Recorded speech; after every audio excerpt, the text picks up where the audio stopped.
Welcome back to our temporary studios, DeFi IoT. We're still at the mining farm.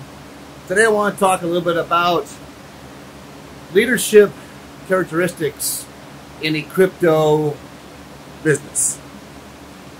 I think there's some important points that if we're going to work with other people that we need to talk about that I've learned through courses, I've learned through my studies, and I've learned through practice on what worked and what didn't work on leadership types, especially going forward with this new generation and their personalities and things that they look for in a leader.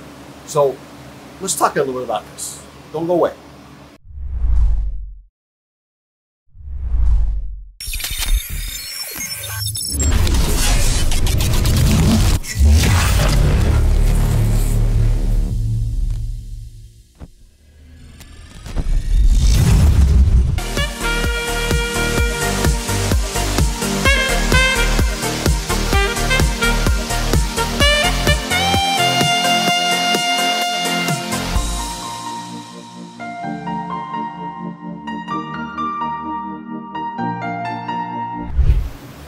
Real good. To start off, now I'm doing these videos just relaxed. Before I was always in suit and tie, and my favorite was Armani's. And I try to put that stuff on now, and I really don't feel comfortable. I work with a bunch of millennials, right? And I'm not saying that's a bad thing because they're really much more adept to technology and the changes in technology, especially as fast as things are happening in the world today. I have a son that's getting ready to enter into a major university, which I'm very proud of in a humble way. And we were talking this morning, and we talked about during my life when I grew up in to gain my license, in my area of studies.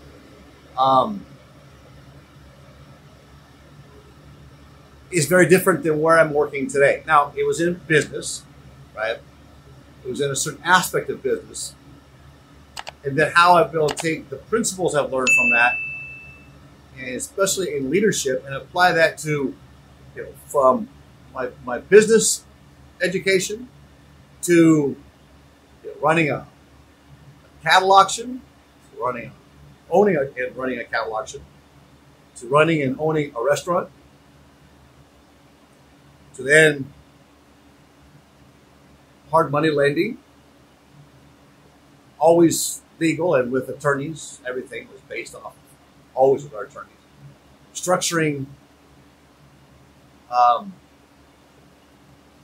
strategies against economic odds.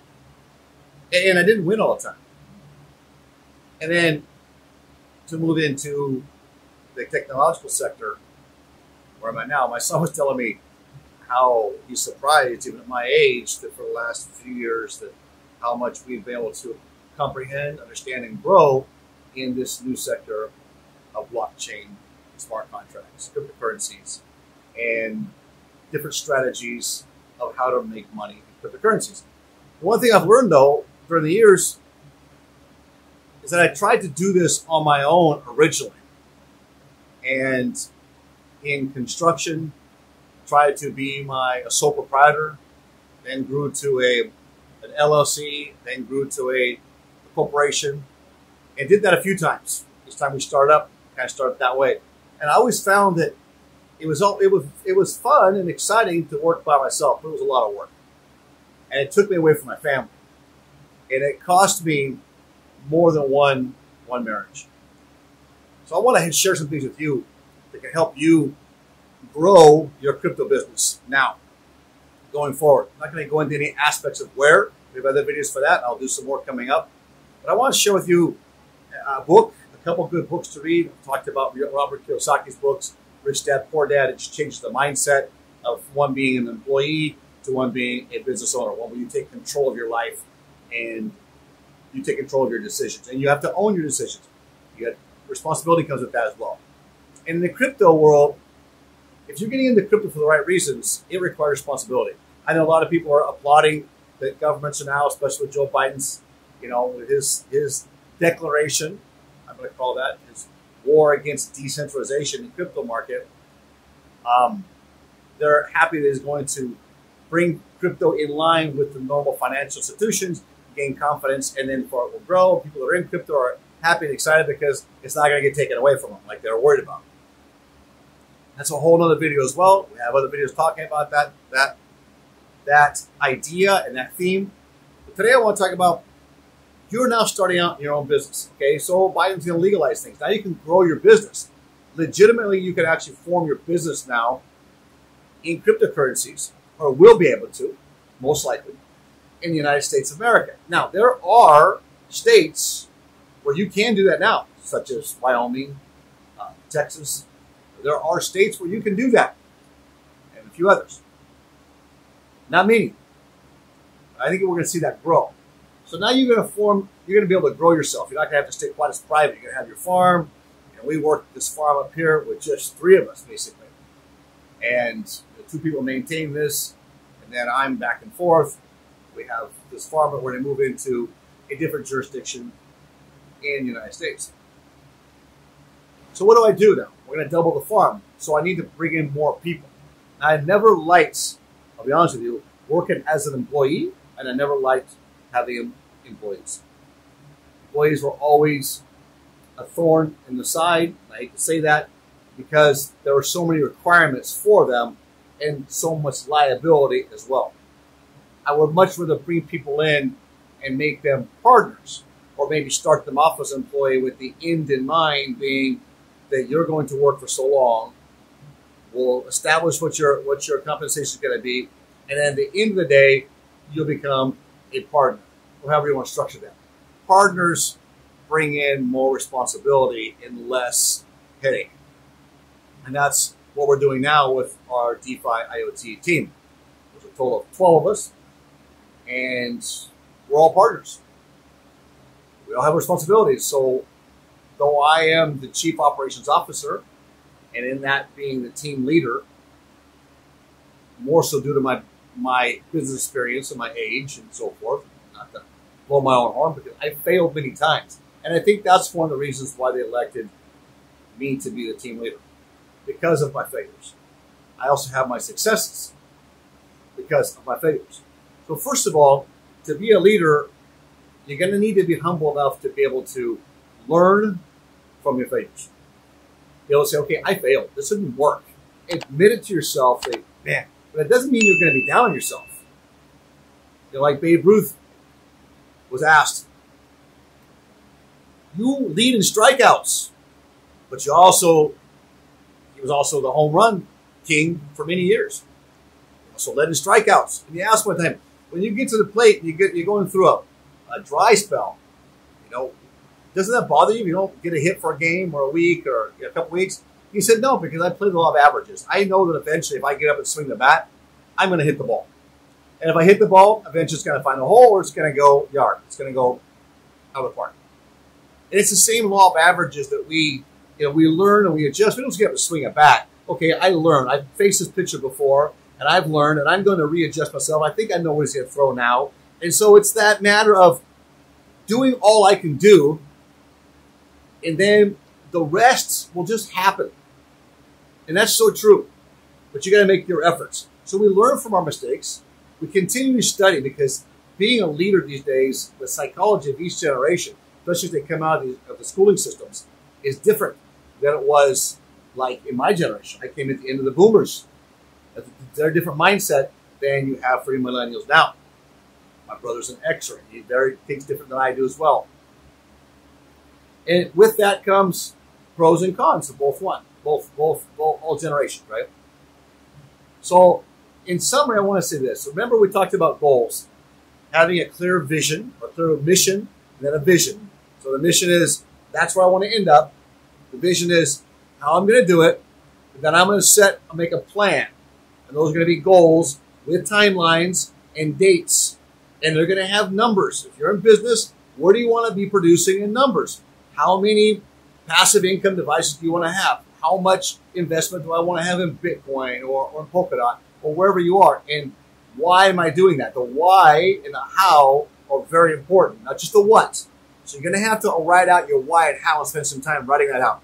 Then, to be a good team leader, you need to bring your team on board with you. They need to have the clear-cut vision in mind of the what, or the mission. Okay, that's the what. Mission and the vision. That's the what.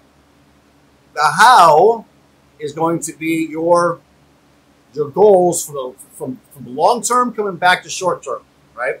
So you have your long term, mid term, and short term goals. You're not going to go short term, mid term, long term. You're going to go from the end in mind coming back. It's Stephen Covey philosophy, which is another book I recommend. The 7 Habits of Highly Effective People.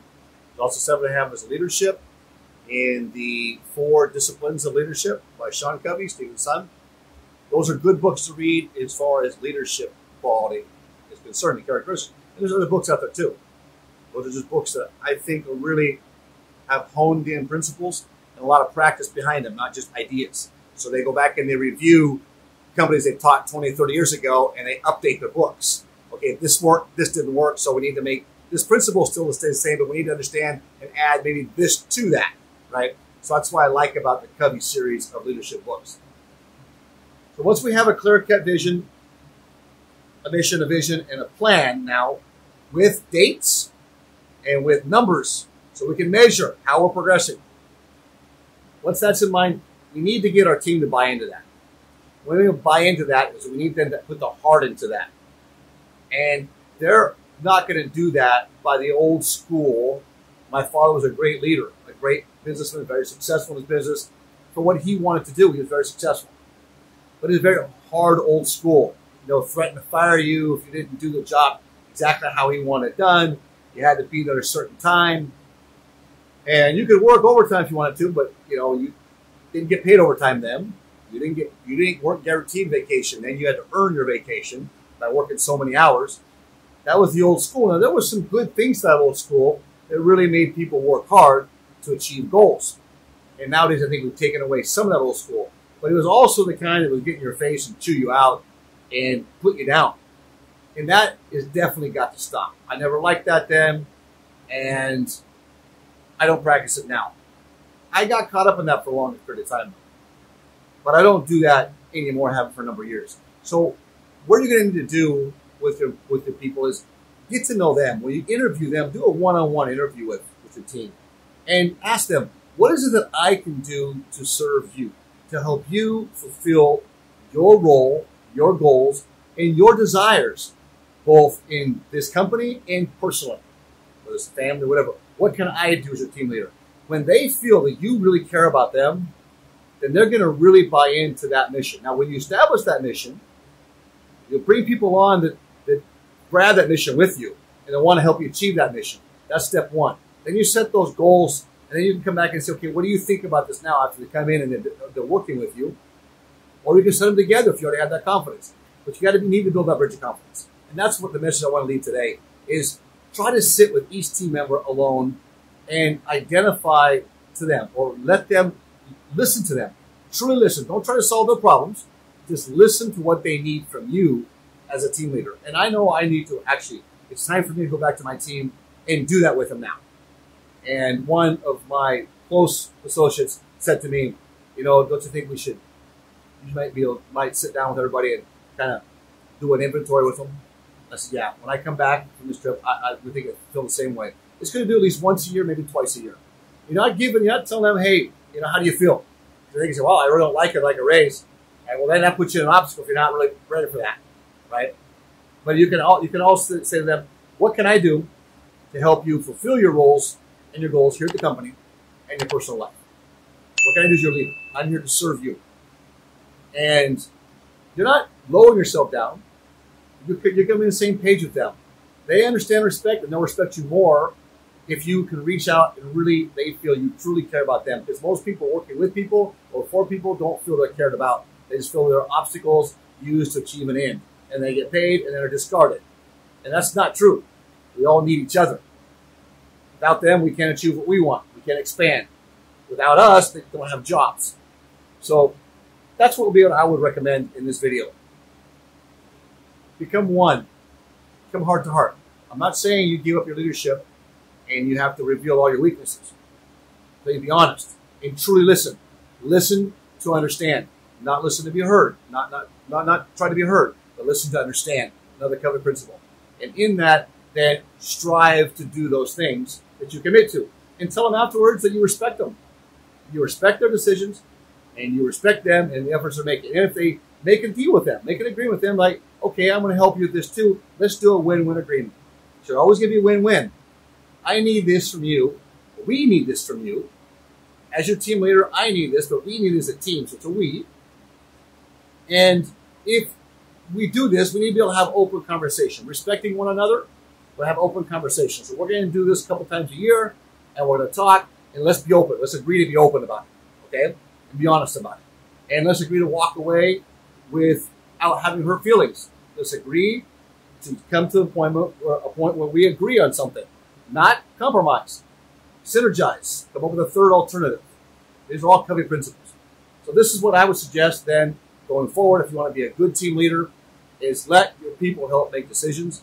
Teach them how to make decisions. Encourage them to have good understanding in fundamentals, in their responsibilities, and then let them help in those goals and make decisions, and let them set personal goals in the company to help achieve those company goals. And when they do, celebrate it. We're actually creating cryptocurrency now that we're going to give us little bonuses on our Monday morning meetings when people reach those milestones. And then at the end of the year, we're going to go buy a bunch of different things at outlet stores, and they're going to come in and do like with their family and their kids with the cryptocurrency they have. They're going to buy with the cryptocurrencies in their wallet so their kids can get an idea and the rest of the family can get an idea of how to use cryptocurrencies in commerce. And that's what we're doing. And so they'll get celebrated not just once, but they're going to get celebrated with their family at the end of the year, and we'll do a big barbecue together as well. And this is an idea that we're doing here at DeFi IoT. I hope you like this, and we're going to have more videos like this. Please, if you like, hit the subscribe button, give us a thumbs up, and hit that bell. And I'll see you tomorrow. We hope you enjoyed this segment of our video with DeFi IoT. Remember, we're not professional advisors. We do this as a business, as a hobby, and we study, we experiment, and we want to share it with you. If you can get some benefit from this, great. What we do is we go out, we purchase with our own money, and we experiment to see what true results are. We want you to be able to share in our experiences so you don't have to lose like we have. If you can win where we've won, fantastic. Remember to do your own research and your own homework. It's very important before you make any decisions. We will see you in our next video.